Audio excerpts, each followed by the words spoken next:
ચાલો ઝાલાવાડના સુરેન્દ્રનગરમાં લોકો રાહ જુએ છે।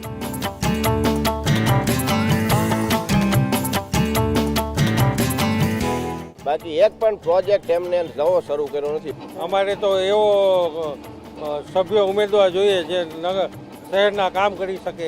રોડ બની ગયો હોય નાની અમથી એક તો ફળ પાથરે છે, અઠવાડિયા પાછો ખોદી નાખે છે રોડ। તેમ છતાં સુરેન્દ્રનગરની જનતા ત્રાહીમામ પ્રકારે છે। અને ચૂંટણી આવે છે ને એટલે 2 દિવસે આવે છે। ફિલ્ટર પાણી આવવું જોઈએ એ આવતું નથી। ગટર ઉગાડેલી હોય, કચરો હોય તો કઈ રીતે તમે હેરિટેજ કહી શકો? પાણી એવું આવે છે, પાણી તો ખાલી બાંકડાને કલર કર્યા અને થોડાક રમકડા લાવ્યા। 1 કરોડ ને 35 લાખની ગ્રાન્ટ આ બગીચામાં ફાળવેલી હોય। જુઓ આજે સાંજે 37 કલાકે અને આવતીકાલે સવારે 11:30 કલાકે TV13 ની ચૂંટણી યાત્રા સુરેન્દ્રનગરથી।